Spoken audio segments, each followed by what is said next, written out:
همدوران عزیز سلام علیکم. امروز 6 می سال 2025 می باشد. کارهای برادر بزرگم رو یعنی اکام با شما نشون میدم. اکای من میخواد آن همون زمینو دا تربوز کرده مثال. شدگار کدگی پویان قسم پویان ببین. دید؟ آن همون زمینو دا تربوز میخواهد کرد. شیناند نه دونه یک تکت نمیشناند و میکرد گندم کش میکند. چون که رحمتی پدر ما مسافدوی قشلاق گندم کش میکردن گکتر وقت شیناندن مودا نبود. تربوز لالمی رو و سیخمولانی چپری بابوگی ساخته است. چپر رو ما اول فکر کردم که این وزبینی بد ساخته است. بعد دیدیم که این برای قلاب گرفتنش هم بولوش کنده پرتفته است. یعنی این کنده های بولو رو میگیریم و چپر سبک میشد. این میگیریم چپر سبک میشود. من اول فکر کردم که این چپر اینقدر وزبین کرده از سیخمولا هم وزبین کرده که نه. انا خیلی برادر ما برآمده از همین دلونهای زمین خودمون زده از شاخ و شپرش چپر ساخته است و تخم تربوز رو علاقه تر کرده. 10 می بعد باران میشنونه میگد انا اینا در تراکتور بسته جانیمون میکشد.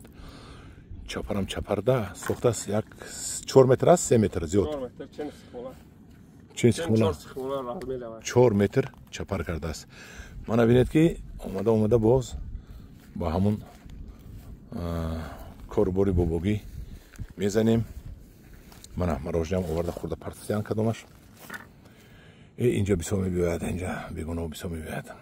انا همدوران عزیز یک بهوتیت با کارباری برادر ما همجا خودش ده یک ده ای قمیش کراوات ساخته گیردش قمیش کده بالاش ده وای مونده است. چه میگن یک جایی استراحت هم ساخته است. این یکم فوندامنت ندارد. این همون ستومی چوبی زدگی و گیردش بسته است. قمیش کردگی گیردش. خیلی میبینیم کنی امسال چند مرتبه جفت کردی؟ 2 مرتبه جفت کرده است. باید 2-3 مرتبه دیگه جفت میکند. 3 مرتبه دیگه میگه جفت میکند و میکورد. خیلی خدا با برادر ما قوتیت. میبینیم چقدر تربوزی لالمی میشود. من به شما نشون میدم. اینجا چقدر جو هست. ببینید که آفتاب هم طرف میبراید. انا همین وقت علاقه من سویا فرامد دیدید. من ساعت چند است؟ ساعت قریب 2 است. علاقه ساعت 3 سویا میرود اونجا. بعد 4 آفتاب نیست وای زمین علاقه.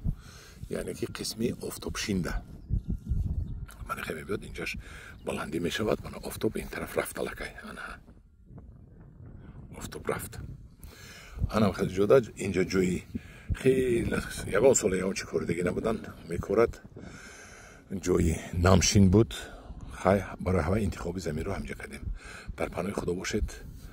کنی یک بهوتیت همین چپره رحمت و دقتتان.